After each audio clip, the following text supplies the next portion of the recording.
call the meeting to order. It is right at 2:30. We have a quorum. And Mr. Lang, would you like to do a roll call? Oh, sure. Mr. Morris not here yet. Mr. Ruffo? Here. Mr. Carr not here. Mr. Morton? Here. Ms. Heil? So Ms. Epstein is not here. Ms. Witt? Here. Mr. Wilbur? Here. Mr. Hanson? Here. Mr. Weaver is out of town. I think that's all I missed. And Ms. Warmillo is also in break, so our chair is absent. Okay, we do have a quorum. And moving along, would you like to make the public involvement announcement? All of the AMATS meetings are public meetings. The public is always invited to comment on our items. If we have a business item, we'll have a presentation by staff or consultant first. The committee will then have an opportunity to discuss it, and at that point, the public will be invited to participate. Thank you. Approval of the agenda. Are there any changes? I would make a suggestion that we, given that Steve's not quite here yet, could we move that down in the agenda and give him an opportunity to show? This is for the Anchorage meeting to meet this plan? Yes. Anybody object to that change? And we will go ahead and proceed with the, any other business? So we'll move the CO Limited Maintenance Plan from, as a business item down within the informational reports and when it shows up. We'll take care of it. I insist we do it right now. We were just moving the agenda. We're just talking about you. So no need to change the agenda at this point.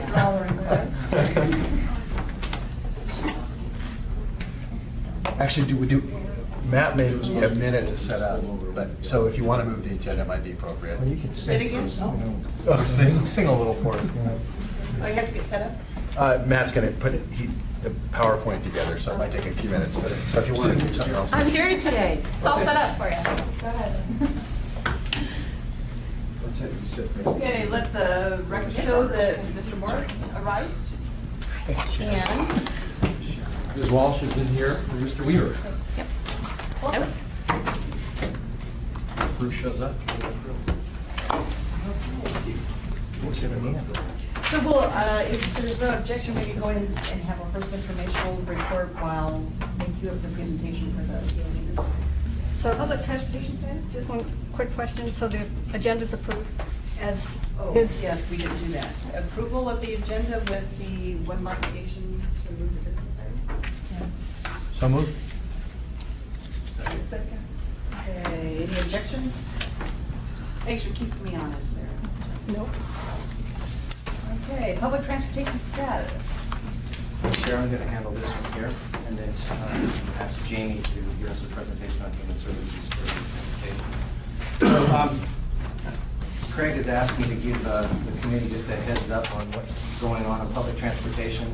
I provided a brief memo here. It's 2 pages back to front. I'll just walk through it, and if you have any questions, just stop me along the way.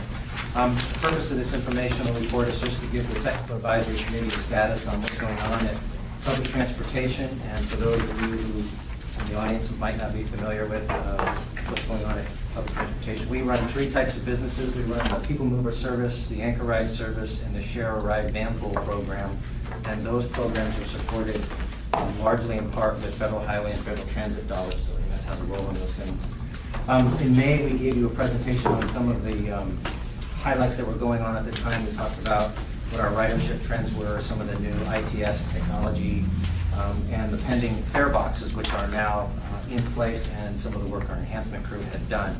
What I'd like to do now is just kind of give you a status on what's going on right now. And if you look to the back of the first sheet, I'll just walk through some of the top 10 things that are on the department's mind as it relates to AMATS or actions that could affect AMATS. So the first one is MAP 21.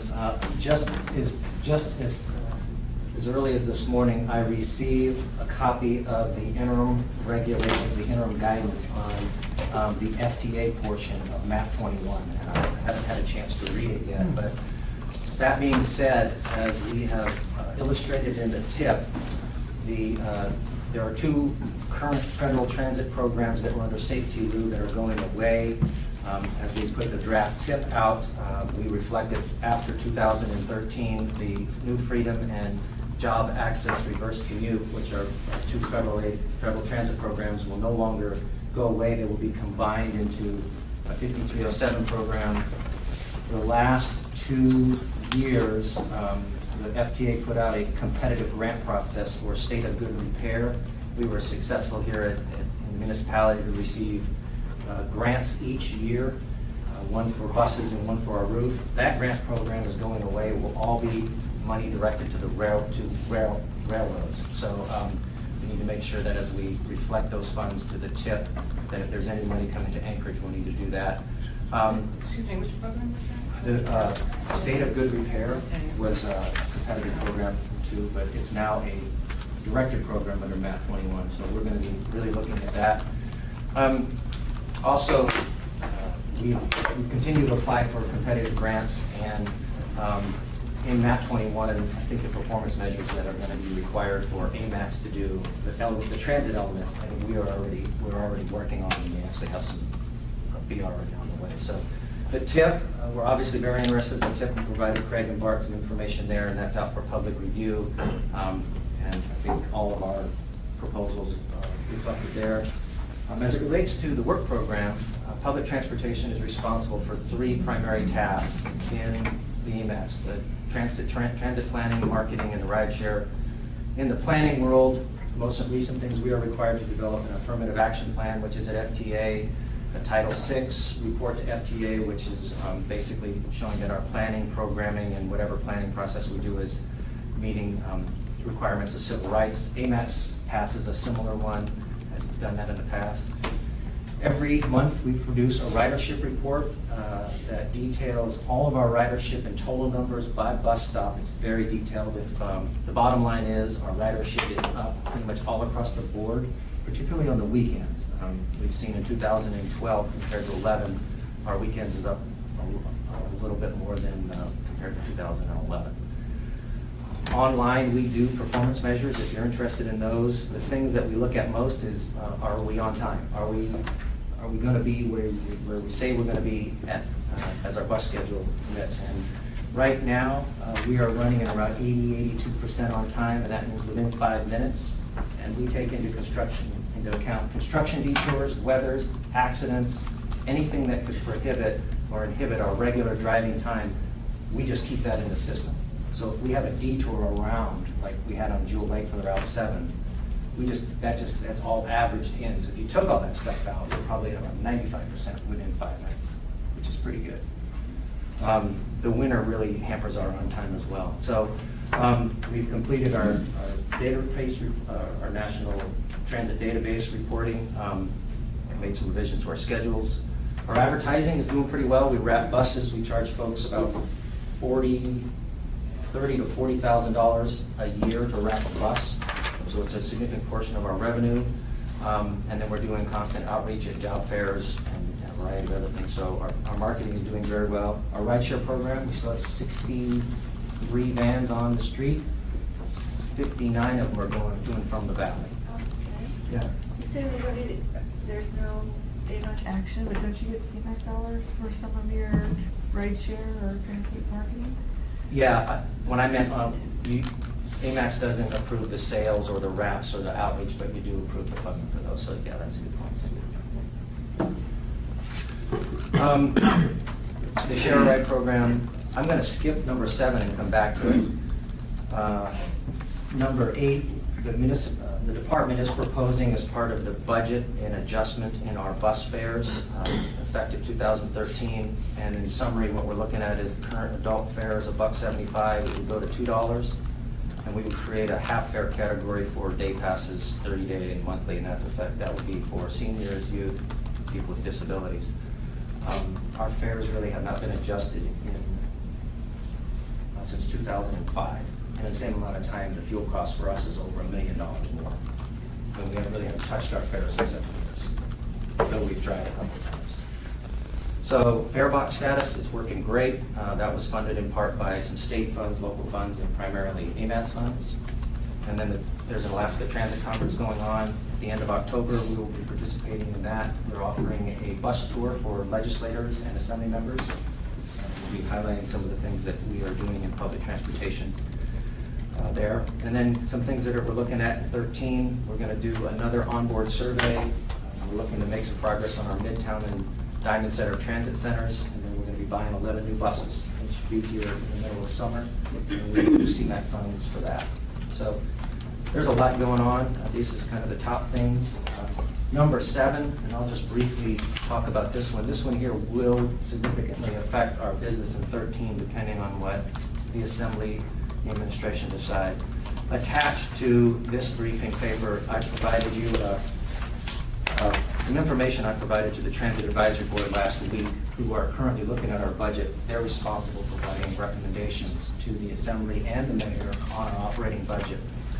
And so, in a nutshell, this describes Plan A and Plan B as it relates to public transportation. Plan A, as you can see on this sheet here, we would have, and they would be in priority, these are our priority orders for reductions. So the least, the one we would want to cut the least would be Eagle River, and then moving up would be the Route 60. But if Plan A takes effect, no connect service in Eagle River. It's an anchor ride service that picks people up in Eagle River and brings them either to downtown or to Eagle River Transit Center. Tax-supported service to seniors on anchor rides. These are not the federally required trips. These are extra trips that we just provide as taxpayers. We still meet our FTA requirement. There will be no Sunday service. The Saturday service would get cut to look like Sunday service. Our early morning and evening routes on these would be eliminated. There will be no Route 60 south of the Diamond Center and no Route 102 at Eagle River. So this is a $2.3 million reduction in our operating costs. So these recommendations were presented to the administration from the department. They're pretty difficult, so I'll just leave it at that. Plan B is a recommendation that would basically keep all of our service the same as it is in 2012, and there would be no reductions and there would be no growth. So the Public Transit Advisory Board is going to be discussing this tonight, and public hearings on the 23rd and 30th. So there's a lot of moving parts. Those of us in public transportation, we're working as much as we can to preserve the system we have. We're looking at new sources of funds. And then on the back of the sheet is a little bit more detail about how much each one of those service levels costs, the number of people affected. And as it relates to public transportation, the other reduction in Plan A is our street maintenance, sidewalk, snow removal in the municipality would be cut in half, which really limits folks to get to bus stops, wait at bus stops, and get to them. So even if we have all the service and the sidewalk maintenance is reduced on those municipal streets, people are going to really be challenged to use that service. So we've got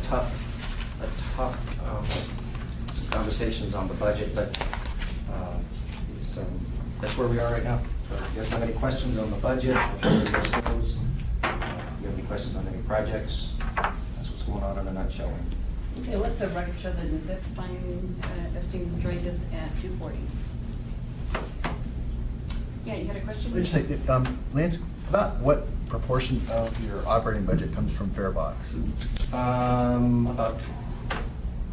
We get about right around $3.5 to $4 million out of a $21 million budget. So the rest of that's all municipal tax dollars? No, we also receive probably right around $1 million, quite $1 million in advertising. We also, in addition to the UPass program that we have with UAA and Conoco, those are different.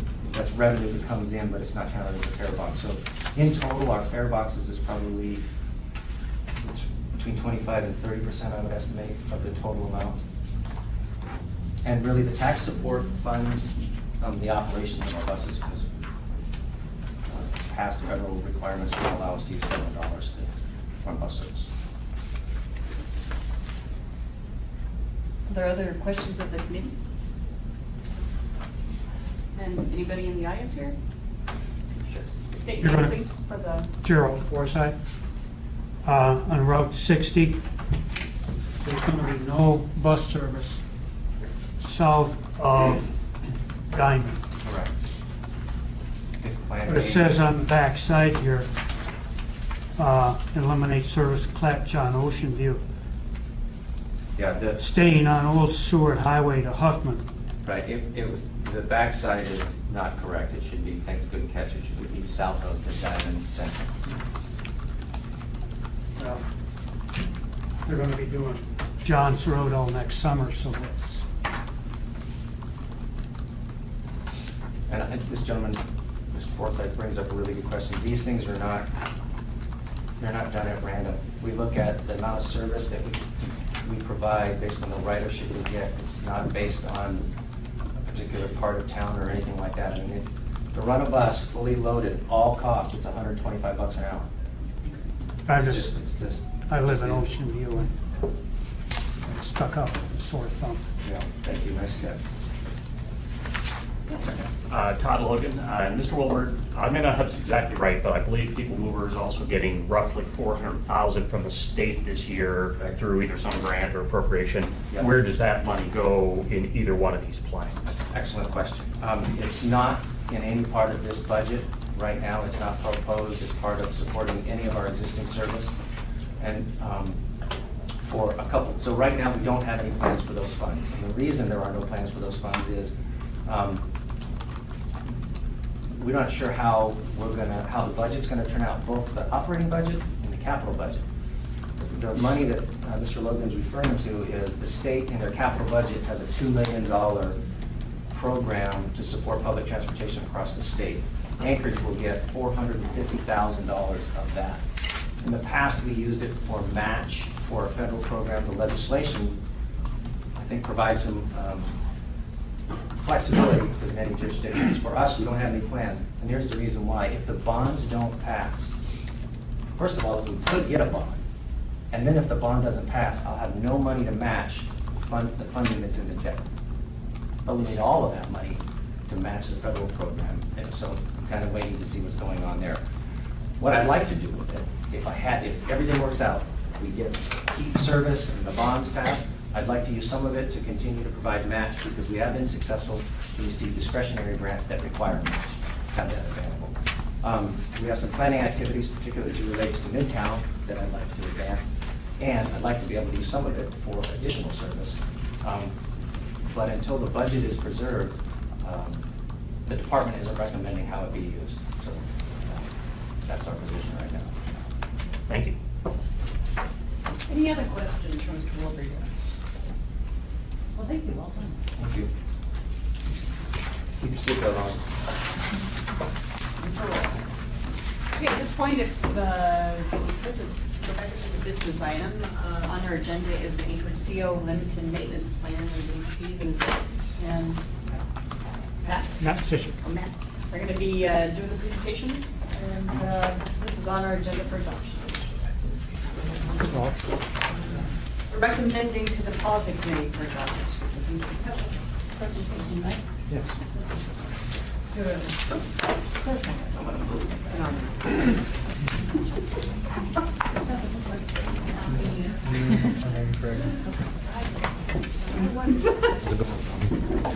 See back here.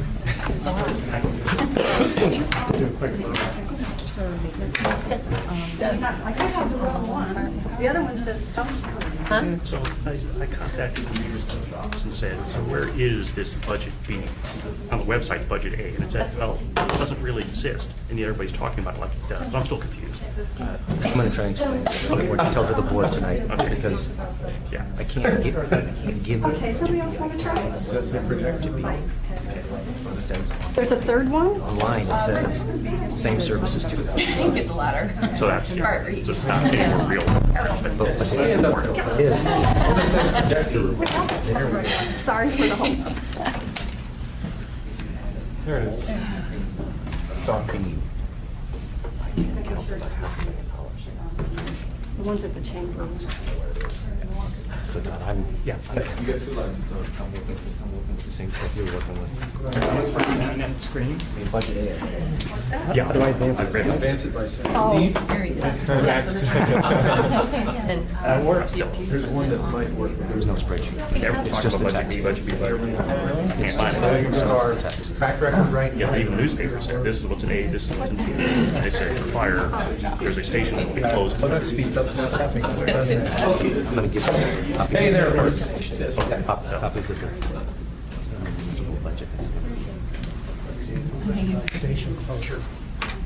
Enrollment Station 9, which is on Huffman. Hi, my name is Matt. I'm an environmental engineer in the air quality section, which is the health department. And we're here to, again, seek your recommendation for the policy committee to accept our limited maintenance plan. We currently have a full maintenance plan in effect with EPA that was accepted in July of 2004. And due to Clean Air Act requirements, we need to submit an update midway through the planning period, that 20-year planning period, to be in compliance, and this limited maintenance plan does that for us. The limited maintenance plan is a streamlined option made available by EPA, and it would actually be incorporated within the existing full maintenance plan.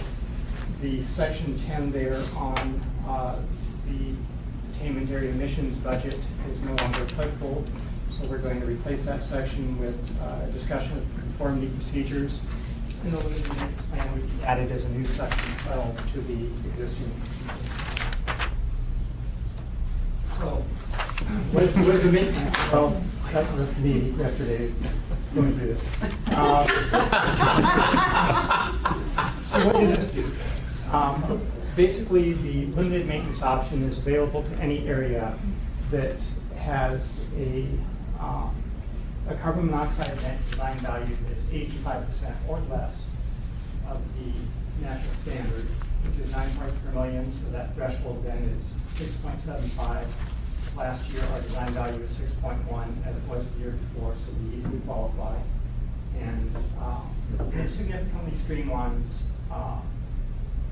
our workload for maintaining conformity and also for production of the plant itself.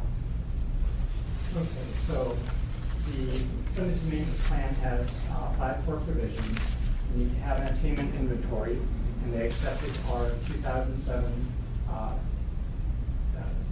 attainment area emissions inventory from the existing maintenance plan. We need to demonstrate maintenance according to the plan guidance. We need to maintain the federally mandated monitoring. We need to have a contingency plan, and we need to demonstrate conformity, again, according to guidance. So our design value is based on the second maximum concentration reported amongst all sites each year.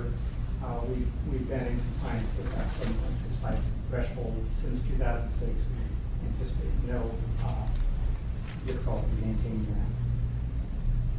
Okay, so under the limited maintenance plan, conformity is much simplified. The emissions budget is essentially considered as non-constraining, so that no longer factors in. In the production of the plan, we don't need to create an emissions budget, nor do we have to do the modeling and compare against the emissions budget to demonstrate conformity in the future. The conformity will be based on following those provisions in the plan. We need to maintain our primary control measures, the public awareness campaign, the transit marketing, and the van pooling rideshare. We need to continue the federally mandated monitoring. We need to demonstrate no exceedances of the national standard. And we have to continue interagency consultation and document those discussions. So this committee released the limited maintenance plan for public review during the last meeting. The Citizens Air Quality Advisory Committee met and reviewed the plan, and all members in attendance were in favor of approval of the plan. We did not have a quorum. Again, all those who had the opportunity to review it were in favor. So we again recommend that this committee, recommend that the policy committee approve it, at which point it would go before the Anchorage Assembly. The state would then put it out for public review and legal review, and EPA would have 90 days to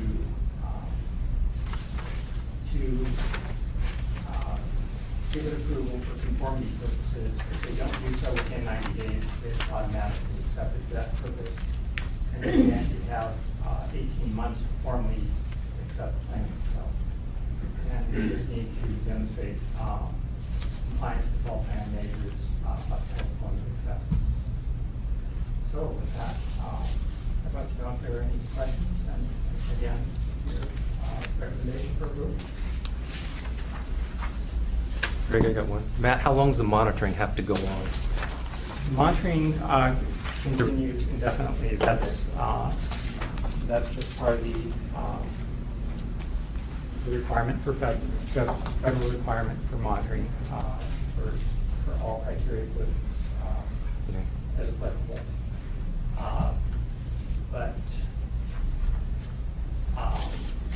not necessarily at all stations. There is flexibility to adjust where the monitoring is done within the maintenance area. I have another question for Matt. As a limited maintenance area, would Acreage, I'm assuming that Acreage would continue to be eligible for CMAQ funds, correct? Unless that's changed in the new bill, I don't know. I haven't seen it Yeah. changes. Okay, so yeah, I think we're still eligible, yeah. Just the fact that you have to continue your primary control measures would seem. I mean, we don't have as much, we won't get the preference or the priority, but we're eligible. Map 21 doesn't put a preference or priority to PM 2.5 issues. But as long as it's in our SIP, even if it is a limited maintenance plan, it's still part of our SIP, it's still committed control measures. The state has negotiated with DOT to continue to work towards providing funds with those.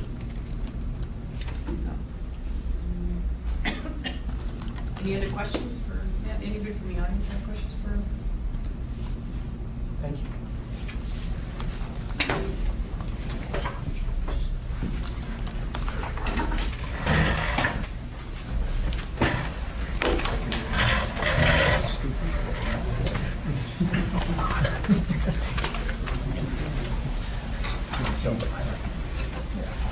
Should sell myself.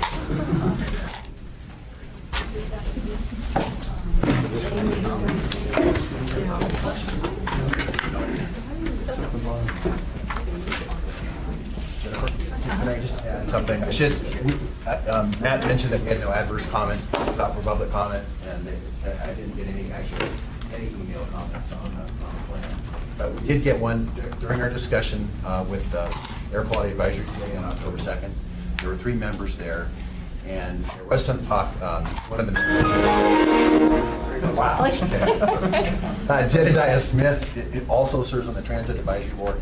And one of the things that he noted was that, and this doesn't really pertain necessarily to the limited maintenance plan itself, but the existing plan, one of the contingency measures in the plan has to do with providing incentives for people to ride transit as a possible contingency measure.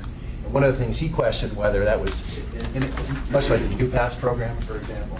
And I think he tried to make the point that that he didn't think that would be a very effective way to address, say, a problem at our Jernigan site in Spenard, because he sees the obstacle to transit use not being so much the cost, but the frequency of service.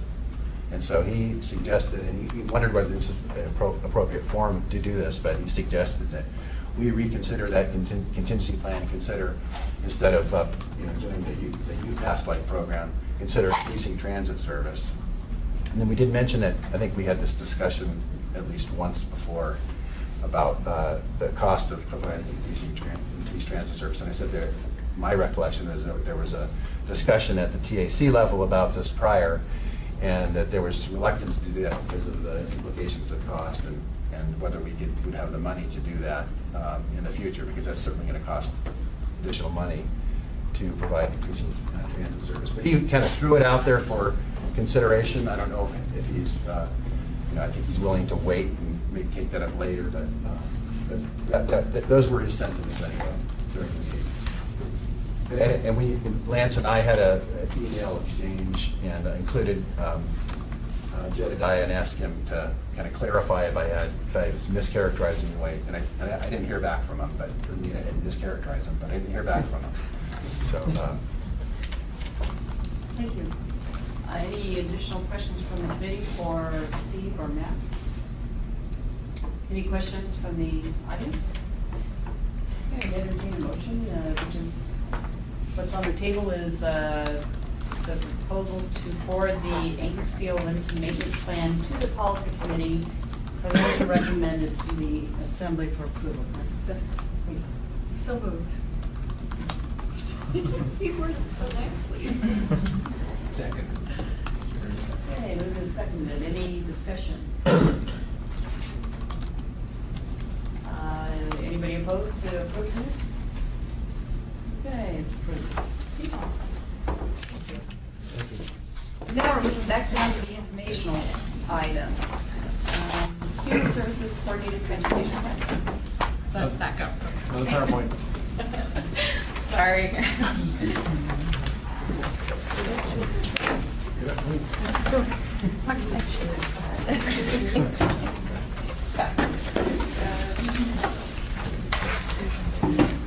Guess I got a good check.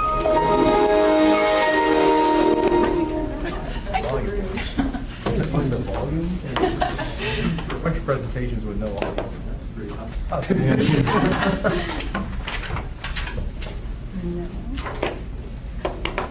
Okay, so I'm just going to give you a quick rundown. Maybe we should grab the marker real quick. No audio sounds in my presentation. So I'm going to give you a quick overview of human service transportation, kind of how we got started, where we've been, and where we are today as MAP 21 comes into play. So basically in 2005, President Bush, first one at the time, said that Safety Lou should be enacted. It was signed into law. And basically Safety Lou told us that we were going to coordinate with other transportation providers, whether they're human service, whether they were local private providers or whatnot. It told us that we were going to create a locally derived plan that was open and lots of discussion and community oriented. It provided some funding opportunities, and with that funding, they said that you would create an open competitive process. So what is coordination? Coordination is basically a set of strategies, goals, things like that improve transportation, travel options, whatnot, for seniors, people with disabilities, and low-income populations. So when we put our plan together, this is just kind of a quick summary of what the 7 goals were that Anchorage's Coordinated Transportation Plan hit on. So we were going to enhance mobility, improve communication, utilize existing resources and seek out new funding sources, expand mobility options, expand service to underserved or outlying areas, improve safety, and incorporate new technology where appropriate to enhance mobility. So the coordination plan is referenced not only in the 2009 adopted plan, but in the UPWP 157 element, and then also in the TIP under Table 7. So the funding that was provided through Safety Lou was FDA $5310 for elderly and persons with disabilities, JARC money, job access, reverse commute, and then the new freedom money. So basically, 5310 is set up for capital projects that enhance the transportation of seniors and people experiencing disabilities. Job access, reverse commute is specifically targeting employment and employment-related activities. And then New Freedom really kind of boils down to new transportation options and anything that is offered outside of what's required by the ADA. So we move into the competitive process for that funding. Anchorage receives those dollars, and we must compete for those dollars at the same time. So while we initiate the competitive process, it's open, it's transparent. Eligible recipients that participate in these applications must be part of the coordinated plan. They have to participate in the planning of that document and the implementation of that document. And their project must be tied to one of those 7 goals that we talked about earlier. So then they apply, they get all their information, and Craig sets up a ranking committee for me, basically. And so then we get our awards. And to date, since 2008, we've given away roughly $2.3 million total. You'll see the 4 funding categories there. The Alaska Mental Health Trust Authority is money that the state provides basically to help provide match for those other programs that you see. So that is non-federal dollars, but it's part of the program. So some of the outcomes and success of coordination. Anchorage has been coordinating for a long time, far beyond when in 2005 they said, you will coordinate. So we're ahead of the game there. MuniLift combined with Oates, and we ended up with Anchor Rides. Anchor Rides operates as a brokerage. Anchor Rides is the municipality's state designated coordinating agency. So they are kind of the hub of the coordination wheel, per se. The money has allowed agencies and even Anchor Rides to purchase trips for services for seniors, for people with disabilities. We've used the money to replace vehicles. Other agencies have used the money to purchase vehicles. Anchor Rides has done software and hardware upgrades, and then my position has been funded through the new Freedom Program for mobility management. So we got a new transportation bill. After 11 extensions of Safety Lou, it expired, and they passed a 24-month bill, 2-year bill, which is now lovingly referred to as MAP 21. There's a lot of changes in MAP 21, not just for human service transportation coordination, but for a lot of our FTA programs. I think this is the best slide I've seen to date, and I did steal it from the FTA. So you'll see the job access reverse commute and the new freedom in the repealed column, circle around it. And then you'll see the consolidated portion where the 5307 money absorbed the JARC program, and then the 5310 program absorbed the new freedom program. So there's a lot of movement of monies, eligible activities, and things like that. So that kind of brings us to now what? MAP 21 came into effect October 1st. I've got one more round of Safety Lou funds to go through the competitive process with, and hope to start that, Craig, and get that finished before the end of the year. We have some interim guidance from FTA, but definitely waiting on that formal guidance to have all of the information we need to know to continue to run the coordination aspect of our programs. We're going to continue to work on our goals and strategies as if we were just going to progress with Safety Lou.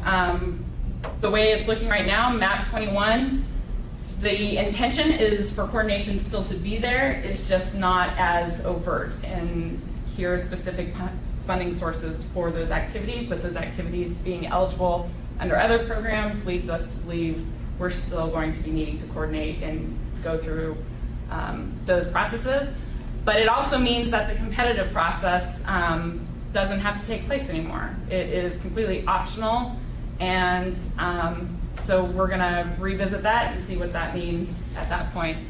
And then continue to work on some regional coordination issues. I've been invited out to the Valley a number of times recently to kind of start to see where they're at with their coordination efforts and how that ties in regionally for us and what that's gonna look like. So lots of work still. Any questions? No, human service is exciting. So, okay. I'm done. Yep.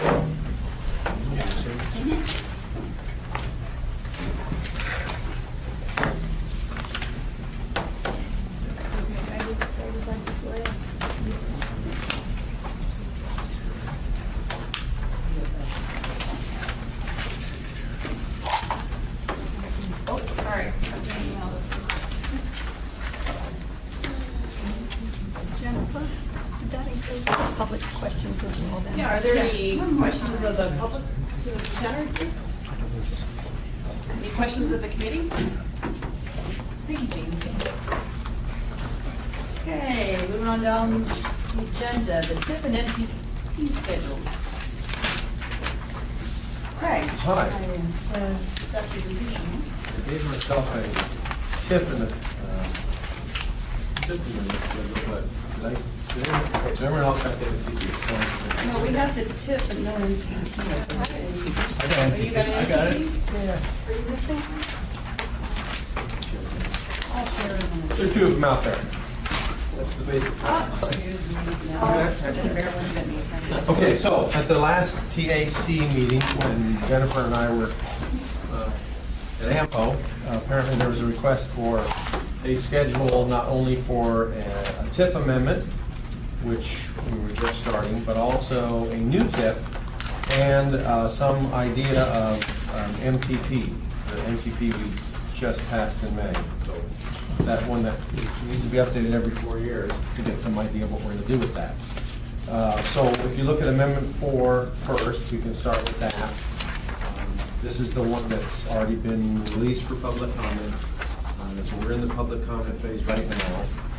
And it's going through the process with a approval date by the end of this year.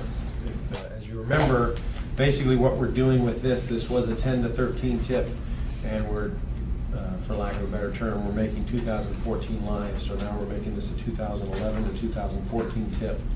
And this will make it so we can AC our money from 14 to 13 and still have that 4 years worth of lifespan of the tip.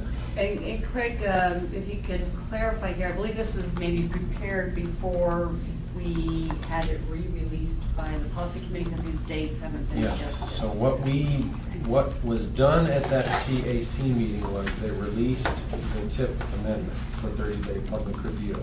Did not have the air quality conformity done at the same time. So for sake of keeping us on the same schedule, we agreed that we would release both the conformity analysis and the TIP amendment again at the policy committee, which was at the 9/25 meeting. So, Okay, so these dates need to be adjusted then by a couple of weeks because it shows the TAC adopt or finalizing the draft tip today. right, so yes, this is let's get on to update this, sorry about that. So the public comment period doesn't close to the 15th. I mean, normally what we've done in the past is if there's just a little bit of overlap, we've said, you know, barring any adverse comments between now and 3 or 4 days from now, let's go ahead and we'll be okay with this. But in this case, this doesn't set our time frame back because our P&Z hearing is not until November 5th anyway. So we'll have time to still formalize a recommendation out of the TAC after that. Okay, so the public comment period, is it still closed on the 15th or the 23rd? It would be 30 days from the 25th, so that would be it should be the, 23rd. is what- something like that, yeah. I don't have the exact schedule. And it can still be introduced to the assembly on that date. And how will we address public comments, for example, the non-motorized comments that come in? So when it comes back before the TAC, folks will adjudicate all the comments that we get. I've given you a packet here today of all the, I don't have that up there, all of the comments that we've received so far. Let's look at it. Okay. I have it. But I thought it's being finalized on the 25th. So the public comment period is still open, so we're not Right. going to adjudicate these yet, because we don't know if we'll get more. Right. When it comes back before the TAC, you'll have an opportunity to say, what do we want to do with this comment? And that'll be the next meeting? At your next TAC meeting. Okay. Hard to follow. This isn't updated. Okay, so the TAC is meeting on the 12th, and we'll be taking a look at the comments and staff's recommendations for resolution. Yes, November 1st. November For the 1st. TAC. Can you get this updated? Could you send it out I to will. the TAC as well as before the policy? Okay, so the TAC is tucked in there between the assembly introduction and the planning and zoning commission hearing. Right. Okay. So the assembly will have the benefit of our recommendations. Well, your meeting is on the 5th, First. or 1st, which is before the assembly's meeting on the 13th. So the introduction doesn't include any discussion. Introduction is just, Okay. you just put it in. I've never had introduction with any AMATS, or any discussion with any AMATS items at introduction. Other folks may have had it for other introductions, but for AMATS items, I've never had any more than that's a good question. It would be a new one, but I'd be there to answer questions if they happen. And to date, the comments that you've received are all incorporated, They're all and right they're there. all having to do with the Table. request for additional funding and commitment. Teams. Yep.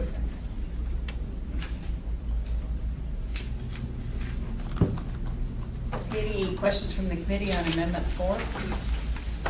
Any questions from the audience? We got Art? Building on Lois's question, if you introduce it to the assembly before the TAC takes action on it and they change something based on public comment, does that have any effect on the actual assembly recommendations? Do you have to resubmit something? No, what has happened in the past is when I get before the assembly, I'll tell them, these were some changes that were made, because oftentimes, we'll have it introduced, the planning and zoning will meet, or sometimes the TAC will meet, and they'll make some small change, and I'll let them know that at the hearing itself. That's happened in the past. Okay. It wouldn't be the first time.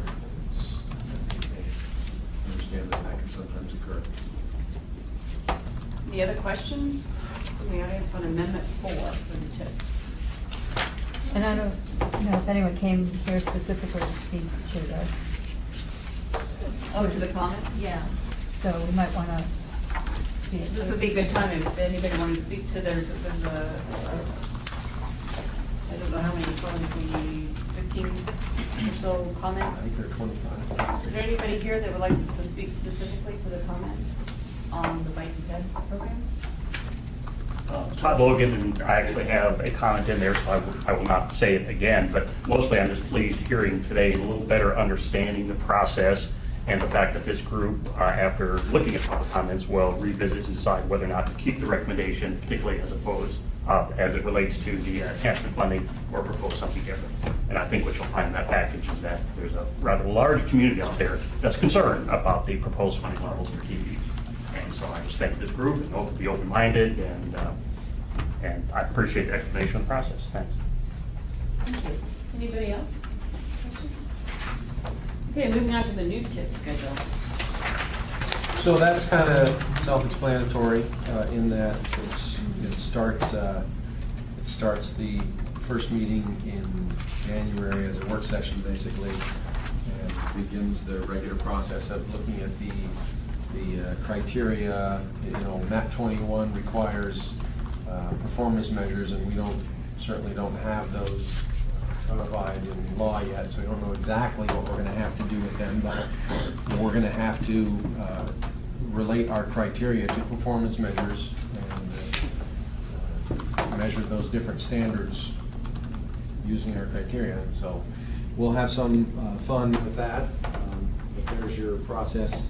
It's a regular amendments or new tip process. So Yeah, it looks like Cindy's. Looks like there might be some air quality Yeah, issues. no, they're just, in the beginning here, I think we need to add in a line item for releasing the updated criteria for 30-day public comments.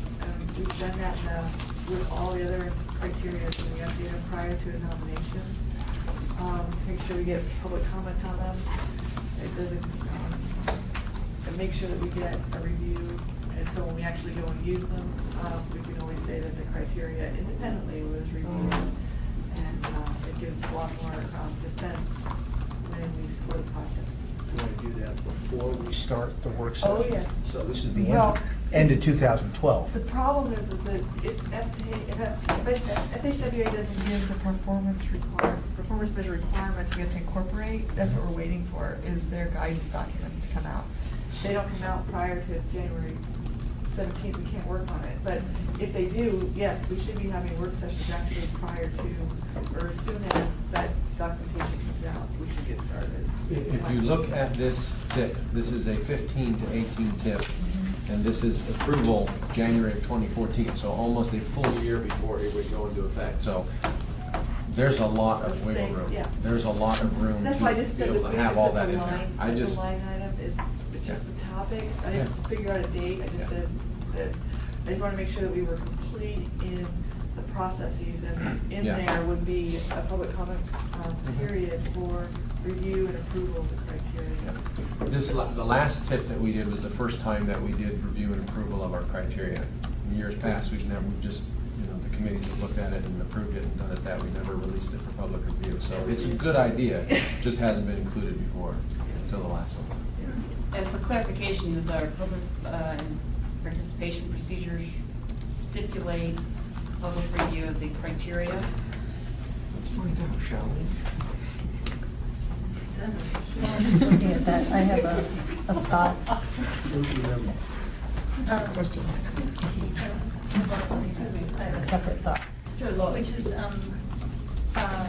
someone in Fairbanks asked me a transportation question, which involved me looking at the Fairbanks AMATS scoring criteria. And, especially with some new information coming from FHWA, it might make sense for both committees somehow to coordinate and streamline and work on our understanding, because I think we could probably benefit from, talking to some folks and why they Absolutely. think it's a good point. And actually, the FMATS coordinator was also at the AMPO conference, and already Craig has been coordinating with the FMATS coordinator on possible TIP programs, so that the coordination on the performance measures and incorporating into the drinking criteria is good. Yeah, as a minimum, get them on the phone at the work session or something like that. Okay, Steve. I guess I have a question, and I haven't been part of it. So the scoring criteria may have to be performance-based. Yes, actually, MAP 21, reading the regs, does require the NPO tips and the statewide STIPs to reflect back on performance criteria. So selection of projects is supposed to incorporate some element of performance. And that is all going to be worked out over the next 18 months. In the meantime, as FHWA has been able to put out FAQs and some guidance where it's been possible so far, they've been doing so. But technically, we're supposed to follow MAP 21 and as best we can, even absent those. I guess the reason I'm asking the question is if we have to develop performance-based criteria, and I don't know what that means exactly, but I understand that it may require transportation modeling and that sort of thing, testing. I don't know, is that what you understand, is that we would have to examine how well a particular network design or roadway or transit project performed relative to others? Is that, maybe I make, no, that's not the. There are many different criteria that they're talking about in terms of performance measures. It could be having a performance measure that measures, average daily traffic on a road. It may be, number of accidents. And so you have to write a criteria that says, how does this project reduce the amount of accidents on at an intersection or something? Okay, but Does we it have really? to, but we have to But sort of that's, predict how that project works. Right, exactly. Yeah. Hard to do, but. Yeah, so in 18 months, USDOT is to have performance measures that are going to be required to be used by all of the states. And then the states have, I don't know what it is, 6 months, 180 days, something like that, to identify their targets. And then after the states have their targets, then the MPOs have another 60, 90 days or something like that to develop their own targets. So we, from full implementation of this is going to be within a couple of years after MAP 21 technically expires. And so it's a work in progress, and, already, it's a starting point, taking a look at how well the existing criteria align with the 7 national goals that are, on which those performance measures are going to be based, is a good starting point. I guess my concern would be that if we develop the scoring criteria in February and produce a tip in August, and if there's any quantitation that has to be done between that, it's going to be very difficult. So you're saying that probably not is going to be much the same sort of semi-quantitative the type of scoring procedure? It remains to be seen. We're trying to figure that out. I think Bart and Craig have both been looking to see what other states and other FPOs are doing right now. More questions and answers. DOT is looking at this on a statewide basis as well, starting with the ranking criteria. But there is that expectation that some of those criteria include like pavement condition and bridge condition, which are readily measured. It also has, we'll have one for congestion, and Anchorage is about the only place in Anchorage and parts of the Matsu. Okay, fishing season, experience, congestion, but, being able to address how those national goals are considered in selecting projects is something to look at. So it's a nationally established criteria? The performance measures will be, yes. Like International Roughness then Index is likely to be the performance measure for pavement condition. Okay. Not some expectation to standardize nationwide somehow transportation infrastructure decision-making or something? There is a heavier emphasis on the national highway system, freeways, and some Bridges. and bridges. Big focus on those 2 elements, and then on safety as well, the doubling of safety programs. So it's after safety Lou, Congress has definitely gotten a little bit more of a focus of what the national priorities are. Kind of hard to make a judgment on it until you actually see them. It wasn't interesting enough, now it'll be more interesting. There you go. And temporary. Yeah. So what did you find? There's nothing in here about sending out the criteria for public review. It simply says AMATS committees refine and amend the scoring criteria to reflect the goals and objectives in the Anchorage-Bull Comp Plan, the Eagle River Comp Plan, and the LRTP. The criteria are reviewed and changed as needed. So it does not require, public development does not require these for public review, but we did the last time. However, it's a good idea. I mean, the thing about it is that allows us to make changes when we need it, like me, but I still think that because there's a chance to when we do a wholesale change against it, it would be a good idea. Because we have gotten enough on it. So would it be fair to request staff, the committees in agreement to, prior to the policy committee, maybe back this up or somehow incorporate after the AMATS work session and the acceptance for release of revised criteria? So for an extra 30-day public review prior to it going back to the committee. Is that okay? Like I said, there's a lot of room. There's a lot of So room, we can okay, easily that's- squeeze that in, or. Yeah, let's do that before it is, the committee agree, just ask staff to do that. Somebody, can you add, where's this AMAT staff prepares draft tip and conformity report, just so it doesn't get forgotten? You're out there. Who would forget that? Good point. Okay, any other comments on the new tip schedule? Any questions from anyone? Okay, moving on to the new TP schedule. Yeah, we haven't done this for a while, so. Quiet for a few minutes. So this is a quick overview of this creature. It's basically, I took it out of the public involvement plan, the public review and approval process, and those are obviously during 2015 or so, we put in August instead of the date for the most part, so. And then the update schedule, above that is everything that goes into before you get your public review draft. So all of the stuff that you would do with a consultant. And that shows us starting in November of 2013 because the current creature expires May 25th, 2016. And that's, you're going backward from that. That gives you from December 2015 approval at a policy committee, that's your 6 months or so wiggle room. We know we used our wiggle room by all but a month this year, so this time, so. And again, so that's a 5 or 6 month wiggle room at the end of it. And it says that's us starting in November of next year. So, you know, if we get antsy, we can obviously start before then. And my staff will be working on looking at,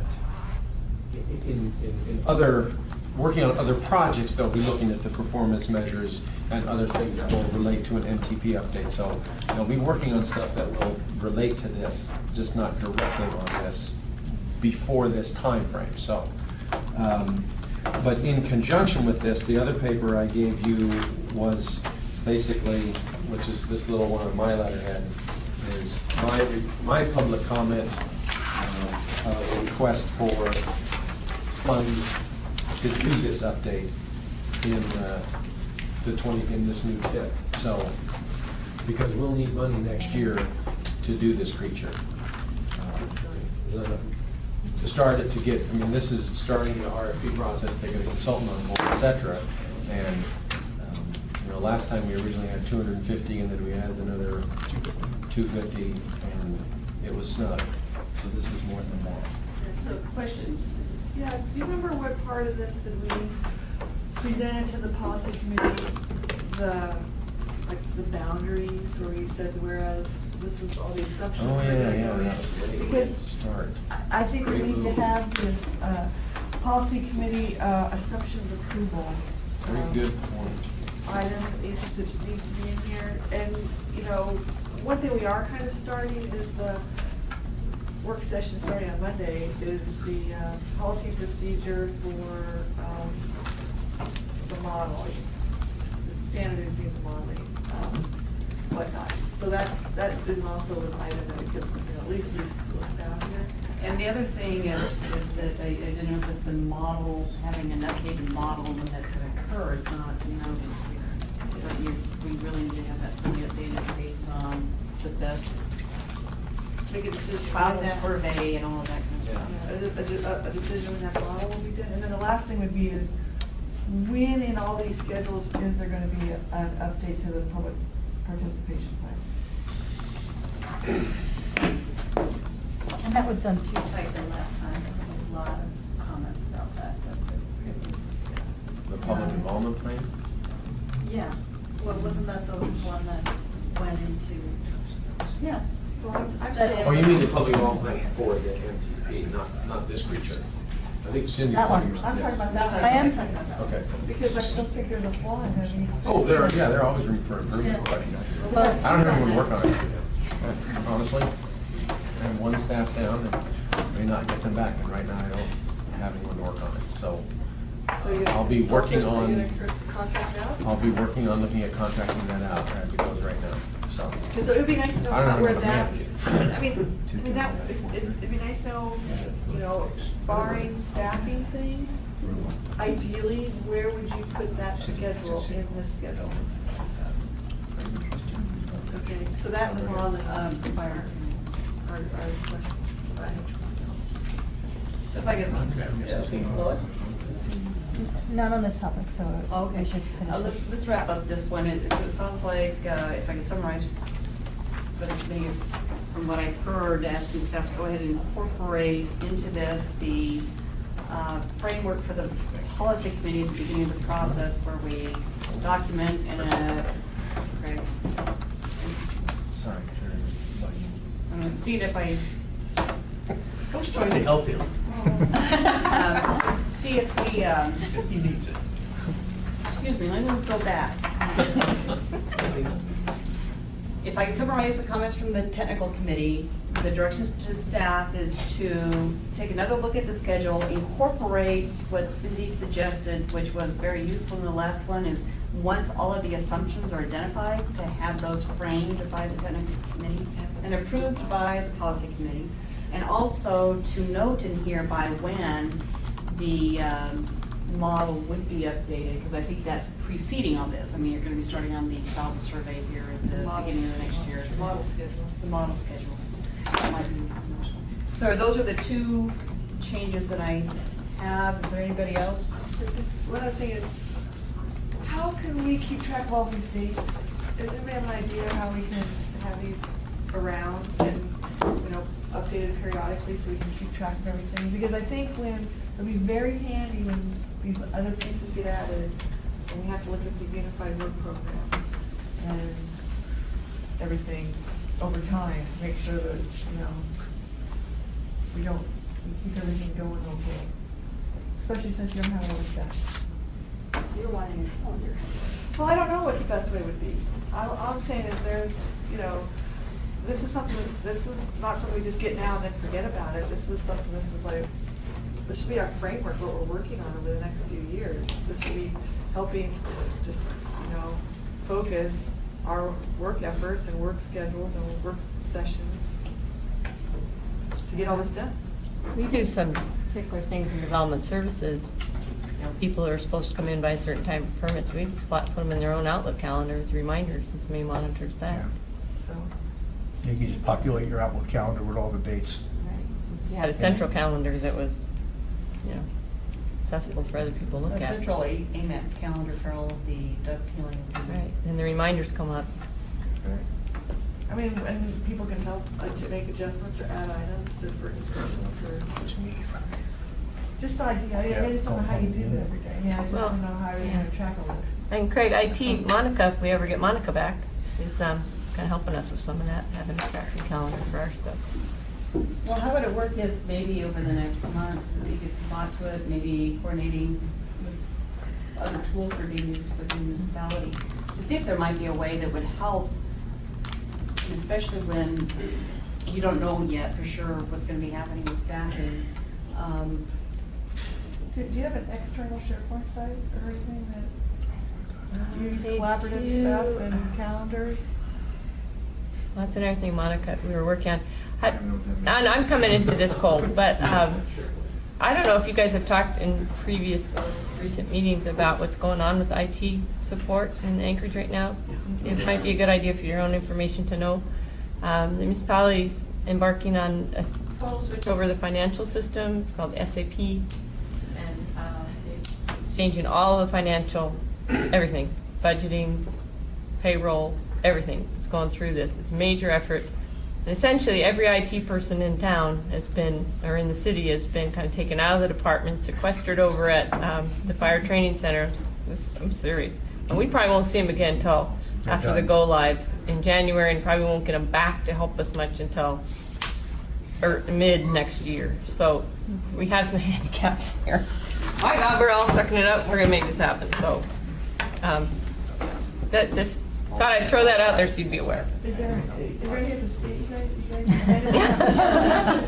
No, I mean, Microsoft Project is a good program to use. Online Google Calendar, you can do that. That's a good one. And everyone can have access to that. And DOT is actually, Central Region, DOT actually has a public involvement calendar using Google Calendar now on the website, which is a easy thing to access. But anyhow, maybe just gives it some thought, brainstorm in the back, see what you think. And plus, it's you're having to look at if there's any changes to the AWP for next year anyway, so it's maybe a good time. change. So on the MTP schedule, the public review and approval is smack in the middle of the summer, which generally doesn't make people very happy at all. So if it could be done, say, before mid-June or September or later. Yeah, there's no criticism. See what we can do. You can't just. You I mean- we got a deadline before we lose conformity, so we Well, got to do then what we start gotta do. everything earlier. Well, that's why we're starting to lay this That's out, right. just to That's talk right. about these. Yeah, I mean, you can back it up. That's right.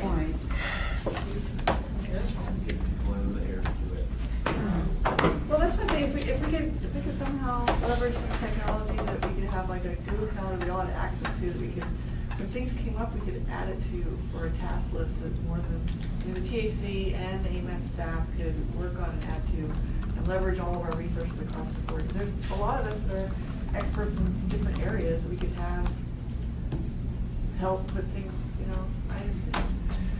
And instead of just going way all the time, maybe we could, you know, help. You know, I just can't resist to say this. This is, 3 years from now.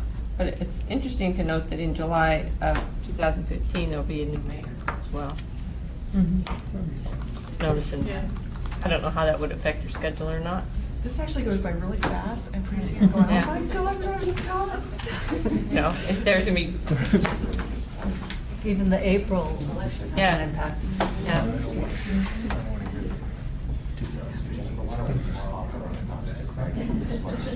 That would be good. We could just provide thoughts. I know the policy committee is also very interested in at least seeing the initial draft, but it helped, Lansing had a good suggestion that over the next few weeks, if the technical committee could submit their comments to Craig about the schedule, and that would help kind of firm things up. How's that sound?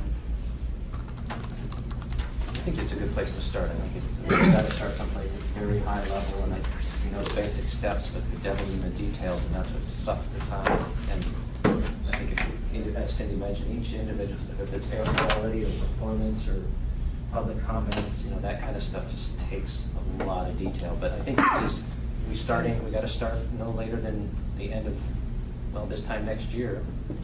And in order to make that 2016 schedule with some wiggle room, which is good. All righty. Any other comments from the committee? Any comments from the audience? Okay, community comments. I guess we start around the room. Matt and Steve, you have a comment? We're facing a budget shortfall here, and it's possible that their quality program may see some big changes here soon. So, and it may or may not happen, but both the A and B budget shows a big cut to air quality. So there's a possibility that we won't get the same level of service from air quality. Probably the staff will get cut in half. And I'm not sure that, we're discussing whether we can keep maintaining an AMATS seat with, at least from the air quality program, maybe something else from health and services can sit here.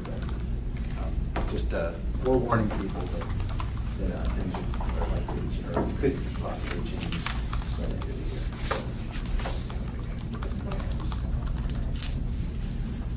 year. Well, this is kind of a transportation issue, but it's got nothing to do with policy.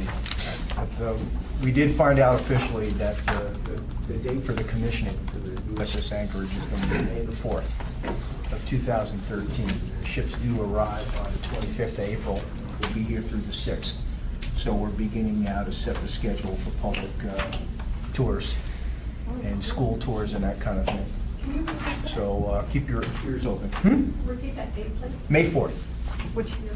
2013. For those of us who don't know what kind of ship it is. It is, well, let me see. It's named right now, it's an LPD 23.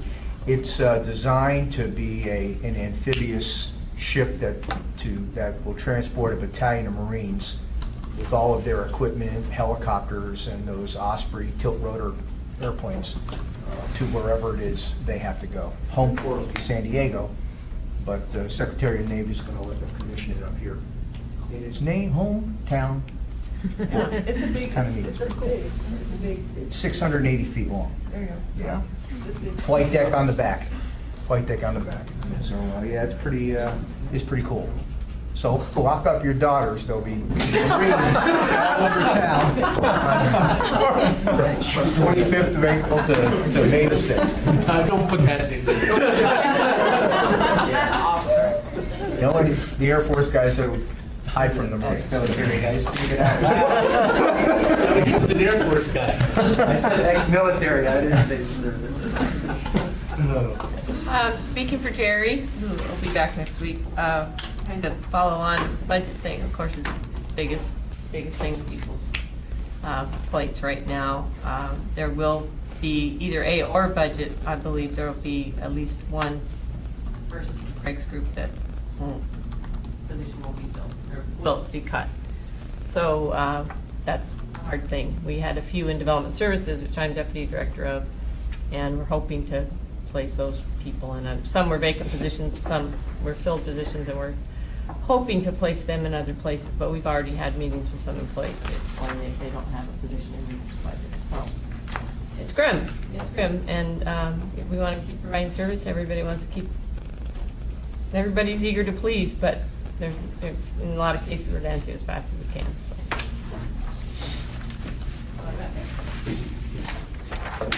I'll defer to Jennifer for DOT comments. How about that? I don't have anything but a question, and I hope I don't have to ask every month, but any update on the non-motorized bike walk advisory committee? I have no staff person to run that right now. If I get another staff person, I would be able to staff it, but right now we are being told to only do the federally mandated projects, and that's not one of them. So until I find staff, I have nobody to staff that, to run it. Lois, he briefed us on this last meeting, I think, or the meeting before that one, and the OSNHP, I think Craig is in the, it's kind of on a Okay. very slow Trails. progress to get that one done, but. Yeah, no, I was here for that. I just wanted to see if there was any update. Bodies. And there's also some value in getting these things on the record. Absolutely. I should say thank you, Craig, for putting together the schedules, and hopefully we keep them maintained. If we can help with that, we're right.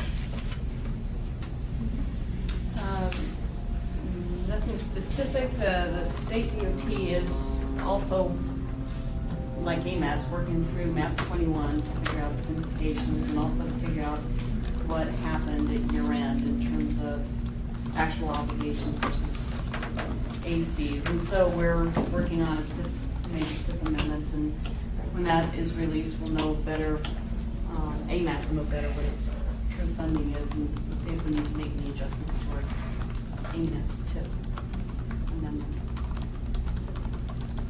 I think the only thing I want to mention is on October 23rd and 25th, there is a statewide Alaska Transit Conference, which DOT is a large supporter of. And the Alaska Mobility Coalition is kind of the host.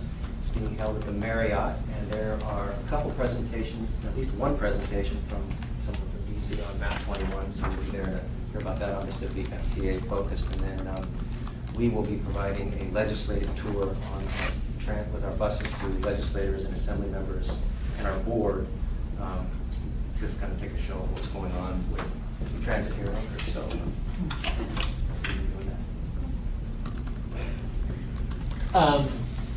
Well, it's time to transition from one of Anchorage's season construction into winter. Historically, October 15th is the average date when we have major snowfall, and you see that it's predicted for the 15th or 16th, which is next Monday or Tuesday. The municipality, as far as road projects are concerned, primarily will have most of the roads, what we wanted to get done this year, paved and opened back up. 9th Avenue is paved, they're just doing some striping. Raspberry Road should be finished, all our reclaiming. So we're getting most of what we want to do this year done. Think about that every morning on my way to the gym. When is Jerry gonna open this road? You know what, we're gonna stripe it never. I've been parts of Fairview I've been in years driving around. Also, you know, all that weather event we had, what, 3 weeks ago, some measurements have been told on Chester Creek matches the 89 100-year event. Luckily, some of the things that we did on Chester Creek have prevented flooding like it happened in 89. There was no, I don't know if any incidents where any structures or anything were affected like they were. Yeah, well, we didn't have Campbell Lake blowout either, so. Okay, Greg, anything else? We'll go to the, anything else from the committee or from the public? Not, we're adjourned.